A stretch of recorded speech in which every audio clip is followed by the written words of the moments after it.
Hello everybody and welcome to Top TableTop.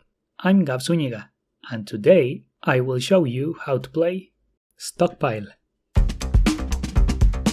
Stockpile is a competitive game for 2 to 5 players where we are investors with insider information and we are building a stock portfolio by bidding at auctions and manipulating the stock market. I know, it sounds boring, or at least that's what everyone has told me when they hear what the game's about, but after playing it, everyone wants to play again. The components of the game are 1 game board, 5 player mats, 7 bidding meeples, 60 stock cards, 12 trading fee cards, 8 action cards, 6 company cards, 6 forecast cards, 100 currency cards, 10 investor cards, 6 stock tickers, 1 turn marker, and 1 first player token.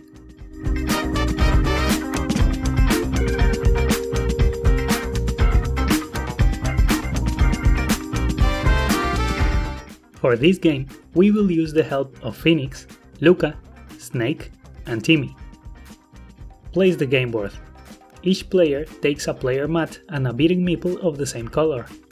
Give each player 20,000 in currency cards, 3 of 5,000 and 5 of 1,000, and place the remaining currency cards nearby to form the bank. Take 1 of each of the 6 different stock cards and randomly deal 1 to each player. This card is placed face down on the left of the player mat. This is the stock portfolio section. Take all the remaining stock cards, trading fee cards, and action cards and shuffle them together to form the market deck, and leave a space next to it for the discard pile. Place the company cards and the forecast cards nearby. Place the turn marker on the calendar space on the game board corresponding to the number of players. Place the stock tickers on the starting values of each stock on the game board, indicated by the darkened circles. As a note, all the numbers of the stock values are in thousands, same as the numbers on the calculators, which are the bidding tracks. The player who paid the most for their previous meal receives the first player token and the game is ready to begin.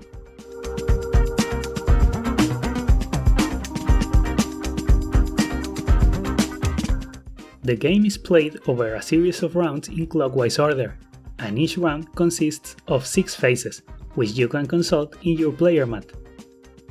In the information phase, the company cards and forecast cards are shuffled separately and each player is dealt 1 of each. Each pair of cards indicates the change that each stock's value will have at the end of the round, and this information is secret. Each player can look at their own cards, but must keep them hidden from everybody else. Place a company card and a forecast card face up on the game board. This is public information.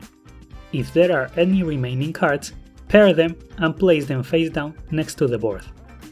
In the supply phase, the players will place cards into stockpiles, which are formed under the calculators at the bottom of the board. Flip 1 card from the market deck face up to start building each stockpile. The number of stockpiles in each game is equal to the number of players. Then, deal 2 cards from the market deck to each player. These cards must be kept separated from any other cards obtained earlier in the game. In turn order, each player places both of their cards in any stockpile. 1 card is placed face up and the other one face down, and they can be placed in the same stockpile or in different ones. Once all players have added their cards to the stockpiles, bidding begins. In the demand phase, each player acquires a stockpile by bidding. In turn order, each player places their bidding meeple on the bidding track they choose. If it's empty, you can put it in any number you want as long as you can afford it, and if it's already occupied, your bid has to be higher than the current bid. If and only if a player is outbid, then the outbid player picks their bidding meeple and bids again on their next turn. Bidding continues until all bidding tracks have 1 meeple on it. Then, all players pay the bank the amount of their bid and pick up all the cards in the stockpile they purchase and their meeple. You may end up bidding and paying 0 for a stockpile, but you may never bid more money than you currently have. If a player's stockpile contains trading fee cards, the player pays the bank the amount listed and the cards are discarded. If players do not have funds to pay for the trading fees, they must keep the card, placing it face up in front of them, and they must be paid immediately upon receiving enough money. Place the remaining cards obtained in the stock portfolio section of your board face down. We will call them regular stocks. You can look at them at any time, but should be kept secret from other players. In the action phase, players manipulate the market using action cards. In turn order, each player uses all action cards obtained during the demand phase, and they are discarded afterwards. Action cards must be played in the same round they are obtained. There are two types of action cards. With a stock boom, you can choose a stock and move its value up by 2, and with a stock bust, you can move its value down by 2. In the selling phase, players can sell their stocks, and they should use the knowledge from the information phase to know if and what stocks to sell. In turn order, players may sell any number of their stocks by collecting money from the bank equal to the stock's current value and discarding them afterwards. In the movement phase, the stock values change according to the company and forecast cards. In turn order, players reveal their pair of cards and move the stock values accordingly. After all players are done, move the remaining stock values for the pairs of cards on top and next to the board. The forecast card labeled with money signs means a company pays out dividends. The stock value will not change. Instead, each player immediately receives 2,000 for each stock of that company in their portfolio. All stocks will be affected every round, and you can consult the forecast values on your player mat. If a stock's value ever increases to more than 10, the stock splits. A stock split doubles your existing stocks of that company.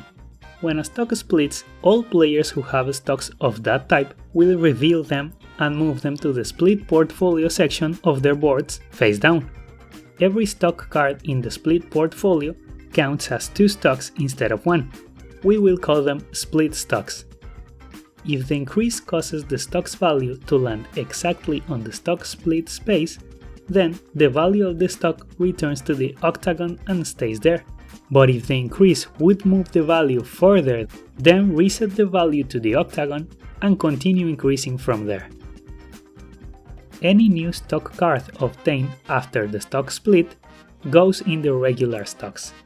If there's a stock split and you already have that type of stock in your split portfolio, then you reveal them and you receive 10,000 for each stock card of that type in your split portfolio, and the stocks remain there.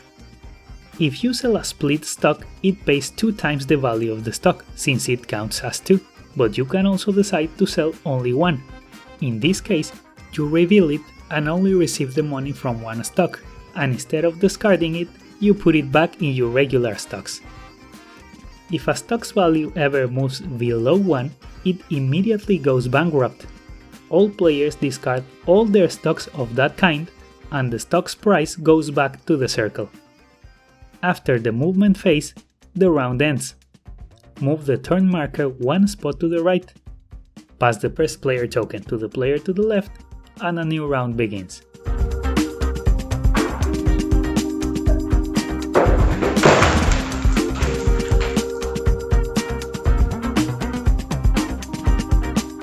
If, at the end of the movement phase, the turn marker is already on the last spot on the calendar, the game ends.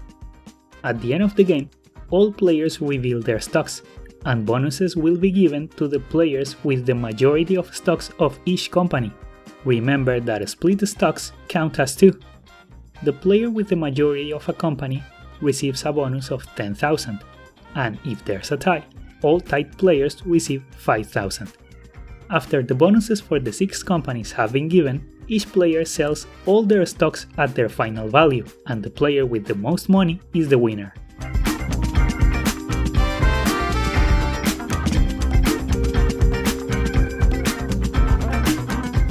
To show you an example of gameplay, let's say that the game has been going for a few rounds and now Snake is the first player.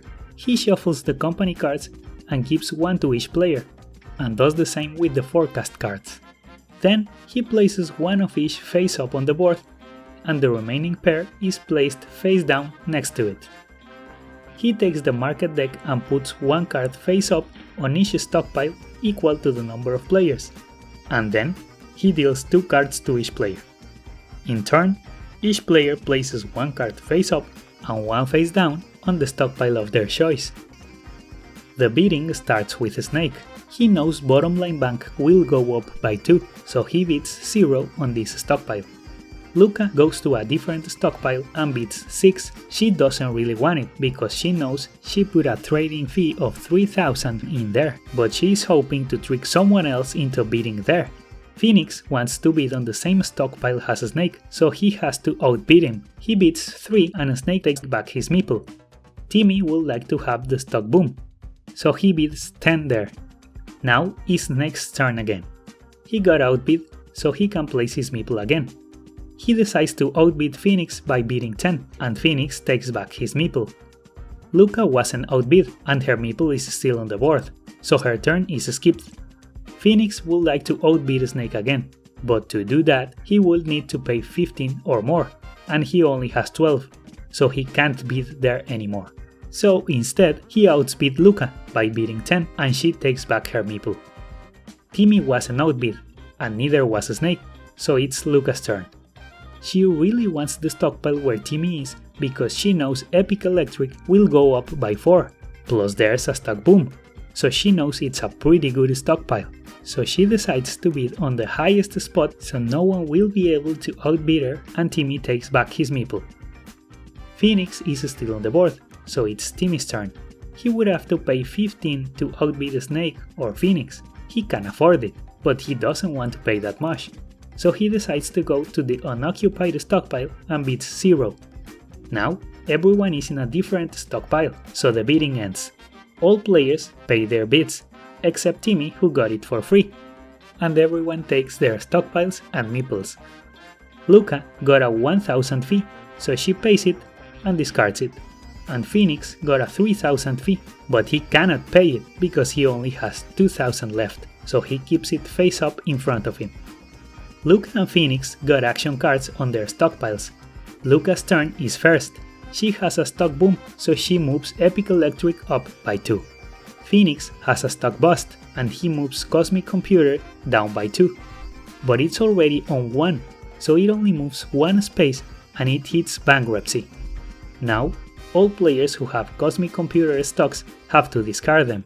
Luca discards 1 from her split stocks, and Timmy discards 1 from his regular stocks. After the Bankruptcy is resolved, the stock's price goes back to the circle.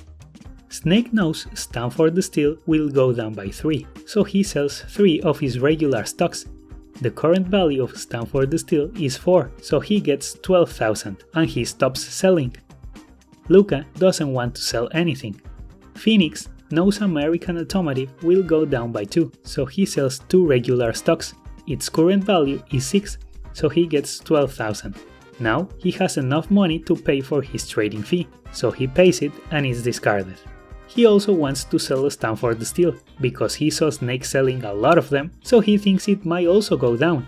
So he sells 1 from his split stocks, which counts as 2, and since its current value is 4, he gets 8,000, and he stops selling.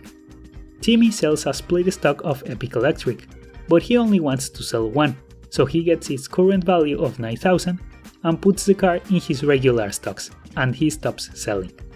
Snake reveals his company and forecast cards, and Stanford Steel goes down 3. Luca reveals and Epic Electric goes up 4. It's already on the 9, so after moving twice, it splits. All players with Epic Electric stocks can split them. Luca reveals 2 regular stocks to be moved to the split stocks, but she also reveals a stock that was already splitted, so she gets 10,000 for that one. Timmy also reveals 1 regular stock and moves it to the split stocks. After the splitting is completed, the value goes back to the octagon, but it still had 2 moves left, so it moves up twice. Phoenix reveals and American Automotive goes down too. Timmy reveals and leading laboratories pays dividends. All players with leading laboratories stocks will receive 2,000 for each stock. Phoenix shows 2 split stocks, so he receives 8,000, and Snake reveals 2 regular stocks, so he receives 4,000. Finally, Bottom Line Bank goes up 2, and the face down cards are revealed, and Cosmic Computer goes up 1. The turn marker moves to the right. Snake gives the first player token to Luca, and the round ends. And that's how you play Stockpile. The game also comes with a couple of expansions. One is the Advanced Board, where each stock follows a different value track, and the other one is the Investors, where each player has a unique ability to use throughout the game.